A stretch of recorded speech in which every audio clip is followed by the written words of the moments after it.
First up, let's quickly explain to you what's happened in IPL Season 7. Now we know who the final four are. And here you go. That's on your television screens right now. The first qualifier match will be played between Punjab and Kolkata. Punjab finishing top of the table, KKR finishing number 2.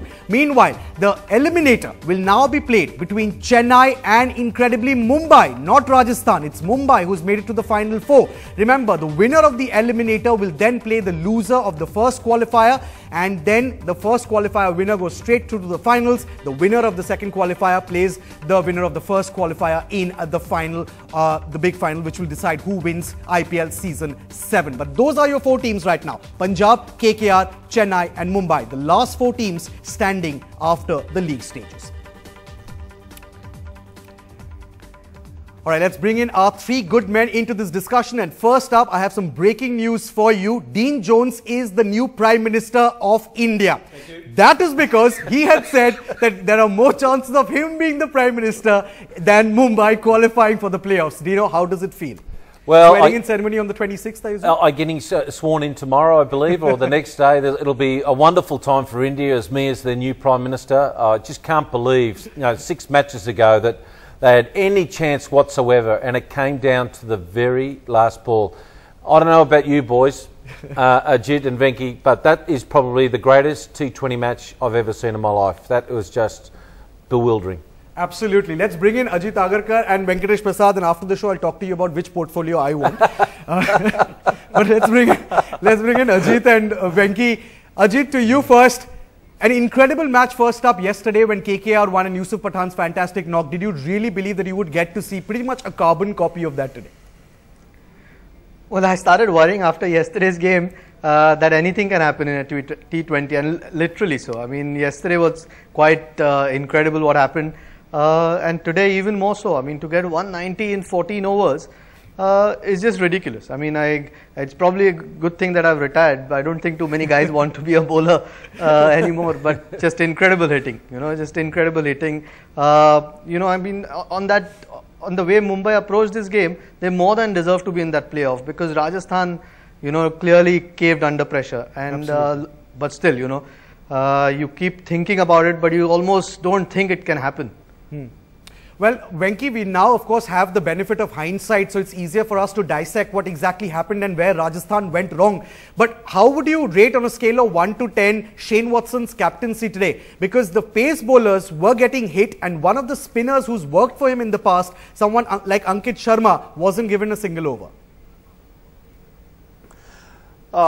Just to, before going, with talking about Shane Watson's captaincy, if yesterday's game was a miracle, today's was probably the mother of miracles, I would say.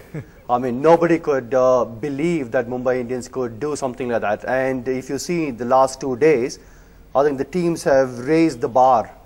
I mean, chasing 190 runs in just under 15 overs, it is something which is next to impossible. And Mumbai Indians did it.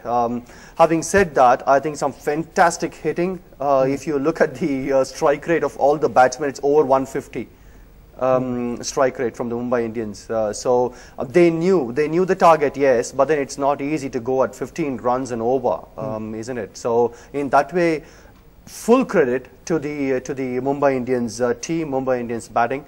And yes, in hindsight, we can say that they should have bowled well and they should have defended this target. That's what yesterday, if you look at it, I said very clearly, where is Kane Richardson gone? Yeah. That's something which I had made it very clear.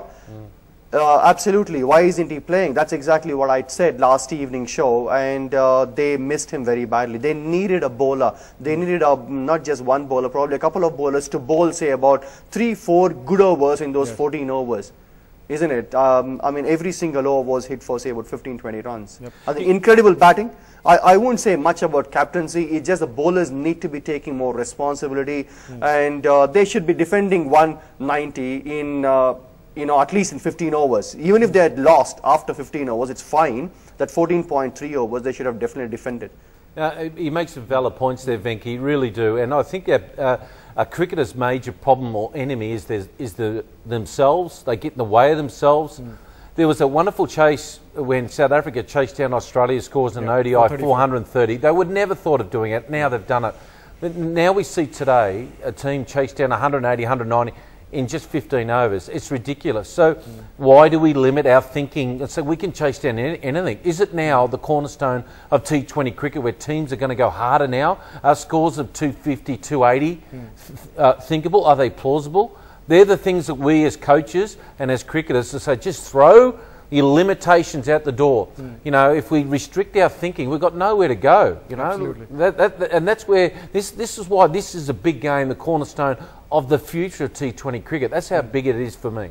Ajit, what do you think? Do you think, of course, not just T20 cricket, but the IPL in particular, has it changed the mindset completely, perhaps, not just of the players, but even of the fans? Because now they expect much more from the cricketers. There was a time when no one really thought that a player could go out and score an ODI 200. Now we've got 3 players who've done that. Is T20 cricket and especially IPL cricket pushing the boundary? Oh, stretching it by miles, I think.